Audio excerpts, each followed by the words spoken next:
Hello friends, welcome to my class. Retirement of a partner में आज हम continue करेंगे हमारा टॉपिक एडजस्टमेंट ऑफ कैपिटल। इसके 3 मेथड्स हम पिछली वीडियोस में रिवाइज कर चुके हैं। फोर्थ एंड फिफ्थ मेथड आज की इस वीडियो में हम कवर करेंगे। तो फोर्थ मेथड आपका when the retiring partner is paid in a manner to make the capital of the remaining partners in the new profit sharing ratio. That means क्या होगा कि अब सी को, सी मतलब रिटायरिंग पार्टनर, जैसे हम क्या कहते हैं ए बी और सी 3 पार्टनर्स हैं। सी को अगर रिटायर कर रहे हैं, सी जब रिटायरमेंट लेता है तो ए और बी सी को पे ऑफ करेंगे इस तरीके से कि उसको पे ऑफ करने के बाद ए और बी की कैपिटल्स जो हैं that should be in the proportion of their new profit sharing ratio. तो इसके लिए क्या स्टेप्स होंगे? सबसे पहले हमें एडजस्टेड कैपिटल तो हर एक मेथड में आपको निकालनी ही पड़ेगी। तो एडजस्टेड कैपिटल फाइंड आउट कर लेंगे हम पार्टनर्स की। Then total capital of the new firm, new firm मतलब सी रिटायर हो गए तो ए और B are the new partners. ठीक है, तो total capital of the new firm हम कैलकुलेट करेंगे कैसे? ये जो हमने एडजस्टेड कैपिटल्स ए और बी की निकाली है वो प्लस जितना अमाउंट हमने सी को पे करना है वो भी। ठीक है, क्योंकि जितना सी को पे करना है वो लेके कौन आएगा? अल्टीमेटली ए प्लस बी। ठीक है जी। देन हम प्रोपोर्शनल कैपिटल फाइंड आउट करेंगे। वो कैसे फाइंड आउट होगी?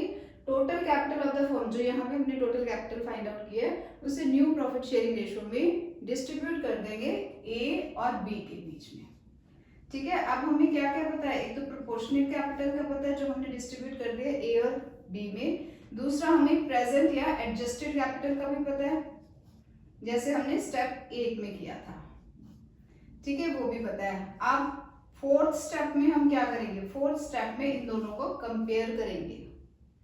ठीक है, अगर तो present capital is greater than proportionate capital then there will be surplus, और अगर कम है तो डेफिसिट। एंट्रीज वही रहेंगी जो अभी तक हम डालते आ रहे हैं। सरप्लस के केस में पार्टनर का कैपिटल अकाउंट डेबिट करके टू कैश, और डेफिसिट के केस में cash account debited to partners capital account. Question के थ्रू करते हैं तो ये सारा टॉपिक आपको बहुत अच्छी तरीके से समझ आ जाएगा। अब जैसे हमें क्वेश्चन में कहते हैं नरेश, डेविड और असलम 3 पार्टनर्स हैं, 5:3:7 की इनके रेशियो है। 1 अप्रैल को नरेश जो है वो रिटायर हो जाता है। डेविड और असलम की न्यू प्रॉफिट शेयरिंग रेशियो 2:3 है, और एडजस्टेड कैपिटल्स हमें इस क्वेश्चन में दे रखी है डेविड और असलम की, और कहते हैं the total amount to be paid to Naresh is 90,500। Last line में this amount is to be paid by David and Aslam in such a way that their capitals become proportional to their new profit sharing ratio. अब हमें कहा हुआ है कि general entries pass on करो। तो हमने क्या करना है? सबसे पहले एडजस्टेड कैपिटल्स, तो क्योंकि अभी हमें मालूम है, अगर सपोजिंग क्वेश्चन में एडजस्टेड कैपिटल्स ना दी होती तब हमें रिवैल्यूएशन अकाउंट बनाना था, और कैपिटल अकाउंट्स में सब तरीके की रिवैल्यूएशन का प्रॉफिट, गुडविल, जनरल रिजर्व, सब तरीके के एडजस्टमेंट्स करने के बाद का बैलेंस फाइंड आउट करना था रिमेनिंग पार्टनर्स का। बट इस क्वेश्चन में आपको एडजस्टेड कैपिटल्स दे रखे हैं तो हमें वो करने की जरूरत नहीं है। ठीक है, अब हम क्या करेंगे? Total capital of new firm find out करें। कैसे? हमने कहा था एडजस्टेड कैपिटल्स लेनी पड़ेगी हमारे को, adjusted Capitals of David and Aslam.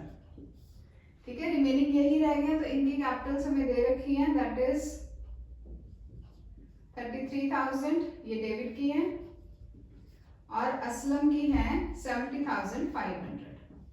ठीक है, प्लस हम क्या करेंगे? जितना उन्होंने नरेश को देना है, कितना कैश देना है? That is 90,500। तो टोटल कैपिटल कितनी बन गई? 1,94,000 की। ठीक है, total capital of the new firm is 1,94,000, क्योंकि जितना भी नरेश को उन्होंने पे ऑफ करना है वो लेकर ही आएंगे अमाउंट। अब इसे क्या करना है? इसे हमने डिस्ट्रीब्यूट करना है इन the new profit sharing ratio between David and Aslam. तो न्यू रेशियो कितनी है इनकी? 2:3। तो डेविड की कितनी बनेगी? 1,94,000 इंटू 2/5 करेंगे तो that will amount to rupees 77,600 का, और असलम की अमाउंट आएगी 1,16,400। ठीक है, और नेक्स्ट हम क्या करते हैं? हम हमारी जितनी प्रेजेंट कैपिटल या एडजस्टेड कैपिटल दे रखी है, किसकी? डेबिट की दे रखी है आपको 33,000 की, और असलम की दे रखी है 70,500 की। ठीक है, जब हमने कंपेयर किया प्रेजेंट कैपिटल और प्रोपोर्शनेट कैपिटल को, तो दोनों ही केसेस में प्रेजेंट कैपिटल कम है। कितने से कम है? दैट इज डेबिट के केस में 44,600 और असलम के केस में 45,900। ठीक है, दैट मीन्स ये दोनों डेफिसिट में हैं, तो दैट मीन्स इनको कैपिटल लेके आनी पड़ेगी। तो एंट्री के पास हम करेंगे, हम एंट्री हमारी आएगी cash account debited to debits capital account to Aslam's capital account. ठीक है, कितने कितनी आएगी? डेबिट की डेफिसिट कितनी है? 44,600 की और असलम के 45,900 की। टोटल कितना बना? टोटल बनेगा 90,500। क्लियर है ये पॉइंट? इसमें जितनी भी आपके एडजस्टेड कैपिटल है प्लस जितना भी हमने रिटायरिंग पार्टनर को देना, उसे हम ऐड अप करके total capital of the new firm find out करेंगे। उसके बाद उसे न्यू प्रॉफिट शेयरिंग रेशियो में डिस्ट्रीब्यूट करेंगे और उसे एडजस्टेड कैपिटल के साथ कंपेयर करेंगे। जितना भी डेफिसिट होगा वो पार्टनर्स जो है कैश लेके आएंगे इन द फर्म। नेक्स्ट एक लास्ट हम पॉइंट करते हैं, तो हमारा ये टॉपिक बिल्कुल क्लियर हो जाता है। लास्ट हमारा पॉइंट है when the retiring partner is paid in a manner to make the capital of the remaining partners in the new profit sharing ratio and also leave a desired cash balance। ये more or less fourth वाले point के जैसा ही चलेगा, but इसमें एक difference है that we have to leave a desired cash balance also in the firm। ठीक है, तो स्टेप्स हमारे सेम ही रहेंगे। सबसे पहले हमें एडजस्टेड कैपिटल फाइंड आउट करनी पड़ेगी, then total capital of the new firm find out करनी पड़ेगी। इसमें थोड़ा सा डिफरेंस आ जाता है। Adjusted capital of the partners हम रिमेनिंग पार्टनर्स ए और बी के लेंगे, प्लस अमाउंट जितना भी हमें रिटायरिंग पार्टनर को देना है वो। अब क्योंकि हमें डिजायर्ड बैलेंस भी रखना है फॉर्म में, तब हम इस डिजायर्ड बैलेंस को भी रखेंगे, तो प्लस करेंगे और जितना भी एग्जिस्टिंग बैलेंस होगा फॉर्म का, ठीक है, एग्जिस्टिंग कैश बैलेंस को हम लेस करेंगे। सिर्फ और सिर्फ इस एक पॉइंट में हमें न्यू कैपिटल निकालते हुए थोड़ा सा डिफरेंस रखना पड़ता है फोर्थ और फिफ्थ पॉइंट में। फिफ्थ पॉइंट में हम एग्जिस्टिंग कैश बैलेंस जितना होगा वो लेस करेंगे और डिजायर्ड बैलेंस जितना हमें चाहिए वो ऐड बैक करेंगे। ठीक है, इस हिसाब से हम new capital of the firm find out करेंगे। फिर सेम प्रोपोर्शन करेंगे इधर new profit sharing ratio A और बी में डिस्ट्रीब्यूट करेंगे। एडजस्टेड कैपिटल्स हमें मालूम है, प्रोपोर्शनेट और एडजस्टेड कैपिटल्स को डिफरेंस फाइंड आउट करेंगे, या तो डेफिसिट होगा या सरप्लस। डेफिसिट के केस में वो कैपिटल लेके आएगा और सरप्लस के केस में विड्रॉ कर लेगा। क्वेश्चन के थ्रू करते हैं तो ये बहुत इजीली समझ आ जाएगा। अब जैसे हमें क्वेश्चन में कहते हैं XYZ तीन पार्टनर्स हैं, 5:3 की इनकी रेशियो है, Y रिटायर करता है, XYZ after all the adjustments, इनकी कैपिटल्स हमें दे रखी है आफ्टर ऑल द एडजस्टमेंट्स, और कैश बैलेंसेस है हमारे 4,000 के। फर्म की कैश बैलेंस है 31 मार्च को 4,000 के, और कहते हैं Y was to be paid through cash brought in by X and Z in a manner that their capitals are proportionate to their new profit sharing ratio which will be 3:2। और last में वो कहते हैं minimum cash और bank balance 3,000 will be maintained। ठीक है, तो desired cash balance कितना है हमारा 3,000 की। अब हमने कैसे निकालना है? X, Y और Z तीन पार्टनर्स हैं।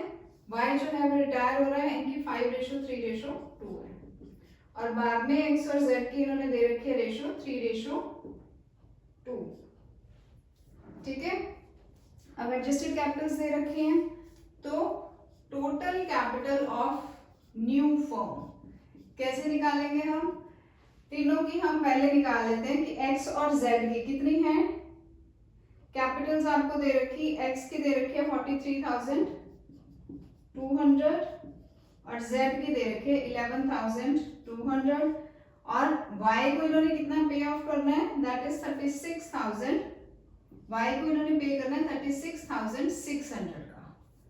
ठीक है, अब इसमें क्या करना है हमने? डिजायर्ड बैलेंस कितना है हमारा 3,000 का हमने रखना है, और ऑलरेडी फर्म के पास कितना बैलेंस है? That is 4,000। ठीक है, तो Y को ऐसा जिन्होंने कितना देना है, कितनी शॉर्टेज पड़ रही है? 35,600 की। ठीक है, तो Y के बैलेंस में हम लिख देंगे 35,600 जो कि इन्होंने देना है। तो टोटल कितना बना 90,000 की कैपिटल बनी, total capital of the new form. कैसे निकाले दोनों की एडजस्टेड कैपिटल्स? वाई को उन्होंने कितना पे करना 36,600 का plus desired balance less existing balance. तो वाई को कितना पे ऑफ करना है 35,600 का, वो भी हमने ऐड करा और total capital of the new form find out कर ली। अब ये कैपिटल जाएगी एक्स और जेड के बीच इन द रेशो 3:2। ठीक है, तो हम लिखेंगे 90,000 इंटू 3/5 जाएगा x के पास। ठीक, तो वो कितना अमाउंट आएगा आपका 54,000 का, और 2/5 करेंगे तब आएगा हमारा 36,000 का। ठीक है, ये तो आई इनकी प्रोपोर्शनल कैपिटल्स। अब एडजस्टेड कैपिटल्स हमें दे ही रखी है, कितनी है x की है 43,200 की और z की है 11,200। तो डेफिशिएंसी कितनी आ रही है? आप दोनों को कंपेयर किया तो present capital is less than the proportionate capital, that means there is a deficiency 10,800 की है x के केस में और 24,800 की है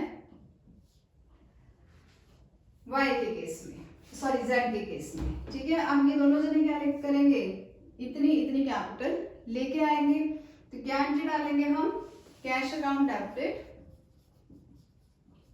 to X capital account to Z capital account. कितने का, एक्स के केस में आएगा 10,800 और 24,800। तो टोटल कितना बना 35,600 की जितनी डेफिशिएंसी थी वो दोनों एक्स और जेड लेके आएंगे। ठीक है, तो फिफ्थ पॉइंट में करना हमने सेम है, बट इतना है कि जितना भी हमने total capital of the new form find out करनी है उसमें डिजायर्ड बैलेंस और एग्जिस्टिंग बैलेंस दोनों को प्लस और माइनस करना है, और फिर पार्टनर को जितना देना है वो भी ऐड करना है। तो दैट मीन्स सबकी कैपिटल्स को हम ऐड करके ये फाइंड आउट करेंगे कि टोटल कैपिटल कितनी है। न्यू प्रॉफिट शेयरिंग रेशियो में प्रोपोर्शन कर देंगे, एडजस्टेड कैपिटल्स आपने निकाल ली हुई हैं या दे रखी हैं, डेफिशिएंसी जितनी भी है वो पार्टनर्स लेके आएंगे। होप आपको ये दोनों पॉइंट्स समझ आए होंगे। If you like my video please do like share and subscribe. Thank you.